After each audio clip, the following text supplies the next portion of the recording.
So this is the second lesson for matrices, and the aim is just called Introduction to Matrices.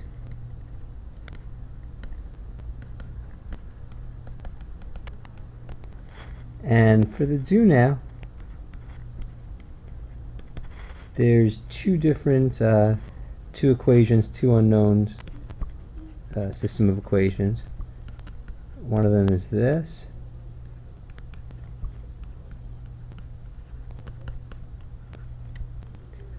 and one of them is very similar, but it's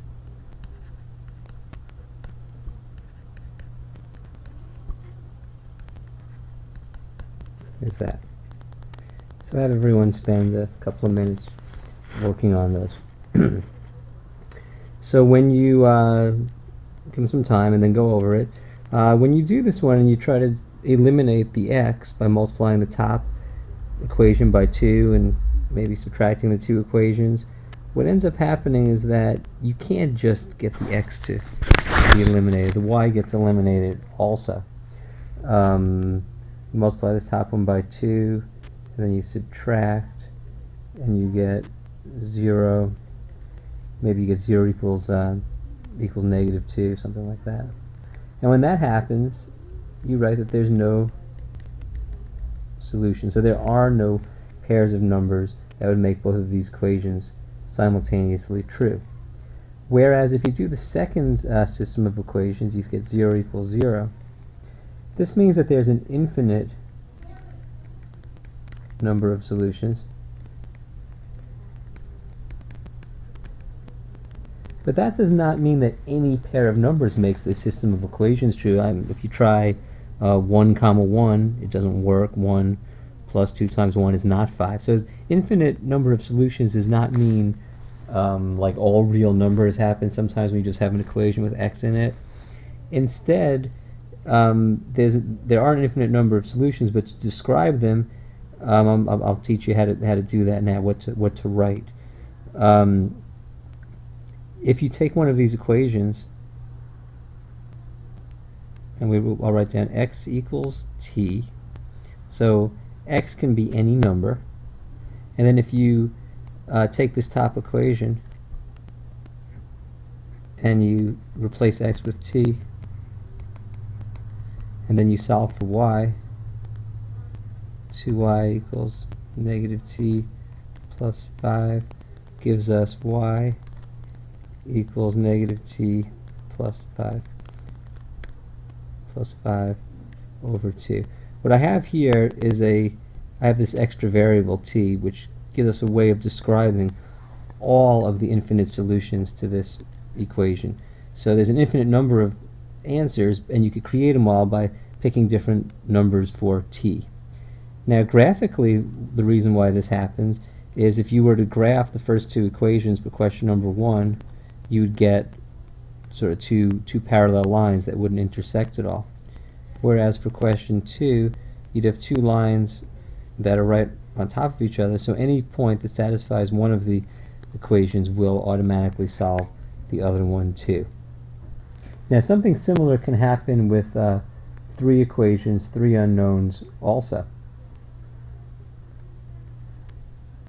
Let's say you're doing your process that you learned yesterday, and as you were trying to make this last row have no x and no y,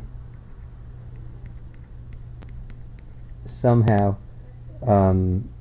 it just became 0 equals 0, where everything canceled out.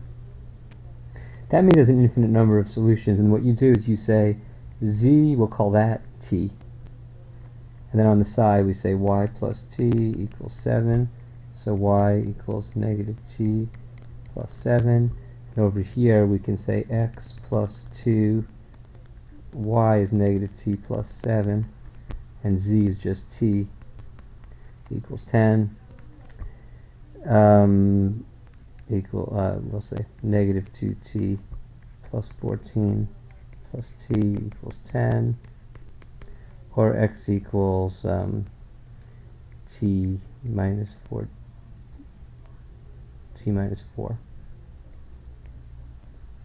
something like that.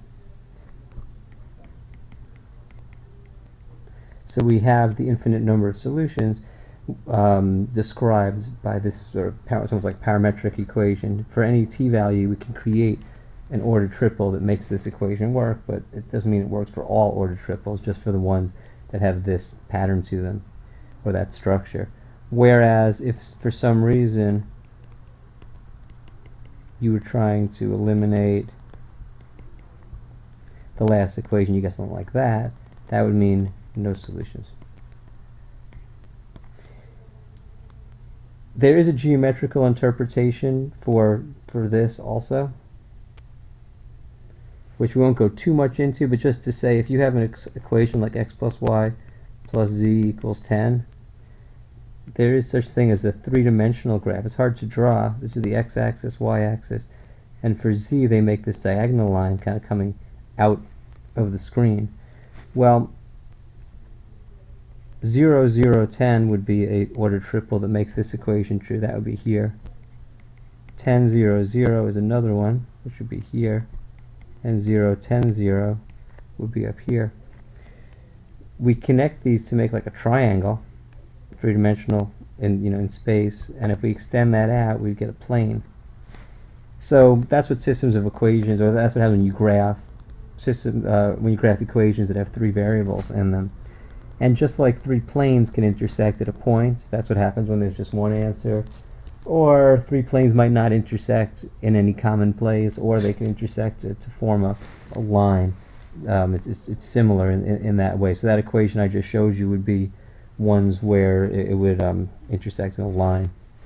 I'm not going to say a lot about these three-dimensional things, just to mention it. Okay, the big topic, or the new topic for today, is how to solve systems of equations using something called matrices. So here is the sort of system of equations that you learned how to do yesterday with Gaussian elimination.